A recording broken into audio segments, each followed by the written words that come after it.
नमस्ते और ढेर सारा स्वागत आपका ऑड नारी के पते पर। तारीख 20 मार्च सुबह 5:30 बजे का वक्त, जब तिहाड़ जेल में 4 दोषियों को फांसी दी गई। ये चारों 2012 के निर्भया गैंग रेप और मर्डर केस के दोषी थे। नाम पवन, अक्षय, मुकेश और विनय। वारदात हुई थी 16 दिसंबर 2012 के दिन। 7.25 साल बाद दोषियों को फांसी हुई। निर्भया के पेरेंट्स ने इंसाफ के लिए लंबी लड़ाई लड़ी। मां आशा देवी जमी रहीं। इस लड़ाई में उनके साथ डटी रहीं सीमा कुशवाहा, वो निर्भया की वकील हैं। आइए जानते हैं कि कौन है सीमा और वो इस केस से कैसे जुड़ी। सीमा उत्तर प्रदेश के इटावा के छोटे से गांव उग्गरपुर से आती हैं। पिता किसानी करते थे। सीमा का बचपन से ही पढ़ाई में अच्छा खासा मन लगता था। 8वीं तक की पढ़ाई अच्छे से हो गई, लेकिन इसके बाद आगे की पढ़ाई के लिए दूसरे गांव जाना था। दूसरा गांव यहाँ से 3-4 किलोमीटर की दूरी पर था। घर वाले बेटी की सुरक्षा को लेकर बड़े परेशान हो गए। स्कूल न भेजने का फैसला कर लिया। तभी पिता ने अपने 8-10 दोस्तों के साथ मीटिंग की। एक छोटी सी पंचायत टाइप की बैठक की। इस बैठक में फैसला हुआ कि सीमा को आगे पढ़ने दिया जाएगा। 12वीं के बाद सीमा चली गई औरैया ग्रेजुएशन करने के लिए। उसी दौरान पिता की मौत हो गई। घर वालों ने भी कहा कि अब उन्हें पढ़ाई के लिए खुद पैसों की व्यवस्था करनी होगी। सीमा से हमारी बात हुई तो इन सब हालातों का जिक्र हुआ। उन्होंने बताया, कॉलेज की फीस के लिए पैसे नहीं हुआ करते थे। बुआ ने सोने के कान के और पायल दी थी मुझे। मैंने उन्हें बेच दिया। जो पैसे आए उनसे कॉलेज की फीस भरी और किसी तरह ग्रेजुएशन किया। इसके बाद सीमा पहुंची कानपुर यूनिवर्सिटी से वकालत की पढ़ाई की। तब दीदी और जीजा जी ने कॉलेज की फीस दी। दीदी रहती थी इटावा में, कॉलेज था कानपुर में। LLB के पहले साल तो सीमा ने इटावा से कानपुर डेली अप डाउन किया। 160 किलोमीटर की दूरी है इन दोनों जगहों में। सुबह 4:30 बजे जाती और आने में देर रात हो जाती। फिर भी पैसों की तंगी थी, इसलिए इटावा में दीदी के साथ ही रहीं। दूसरे साल कानपुर शिफ्ट हो गई।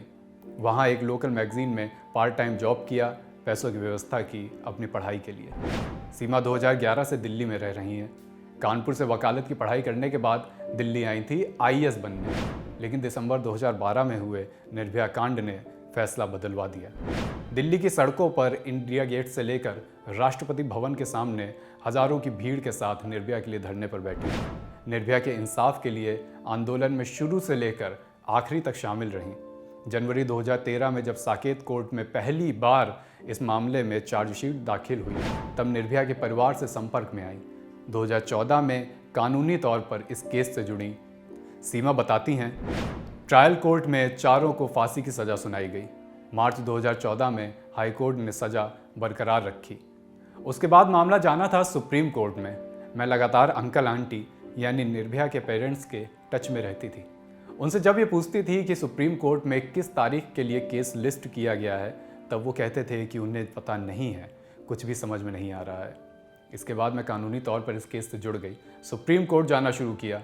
केस की लिस्टिंग के लिए कई बार चक्कर लगाए। तब कहीं केस की लिस्टिंग हुई, सुनवाई हुई।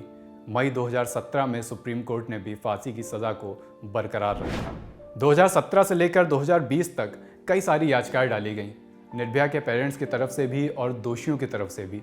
पेरेंट्स जल्द से जल्द फांसी की सज़ा दिलवाना चाहते थे। दोषी इसे टालने की कोशिश में थे। दिसंबर से लेकर मार्च तक इस केस में बहुत उथल पुथल मची रही। 3 बार फांसी की तारीख आगे बढ़ाई गई, पर सीमा ने कभी भी निर्भया के पेरेंट्स को हिम्मत नहीं हारने दी।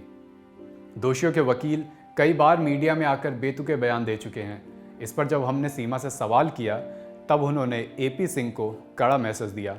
कहा, जो व्यक्ति ये कह दे कि अगर मेरी बेटी निर्भया की जगह होती तो मैं खुद उसे आग लगा देता, तो ऐसे व्यक्ति का खुद का क्रिमिनल माइंडसेट है। जब आदमियों को रात में बाहर निकलने का अधिकार है, उन पर कोई रोक नहीं है, तो औरतों पर क्यों रोक है? पुरुषों ने औरतों के लिए टाइम डिसाइड किया है, उन्हें इसका कोई हक नहीं। निर्भया को इंसाफ मिला, अब सीमा क्या करेंगी, इसका जवाब भी वो खुद देती हैं। सिस्टम अगर सपोर्ट करेगा तो मैं एक वकील के नाते बाकी लड़कियों को न्याय दिलाने की कोशिश करूंगी। मैं सरकार को लेटर लिखकर कहूंगी कि जो केस पेंडिंग है उन पर जल्द से जल्द सुनवाई हो। 6 साल तक निर्भया के इंसाफ के लिए कोर्ट कचहरी के चक्कर काटने वाली सीमा को अब लोग सैल्यूट कर रहे हैं। सोशल मीडिया पर लोग इनके फ़ैन हो गए हैं। इंस्पायरिंग कहानी है सीमा की, और ये कहानी आप तक लेकर आई है हमारी टीम की एक इंस्पायरिंग साथी लालिमा। वीडियो के दौरान कैमरा संभाला हमारे एक और साथी, उनका नाम है मोहन और मेरा नाम है अभिषेक। हमारे साथ जुड़े रहिएगा यूट्यूब और फेसबुक के माध्यम से और पढ़ते रहिएगा, देखते रहिएगा ऑर्डिनरी। शुक्रिया।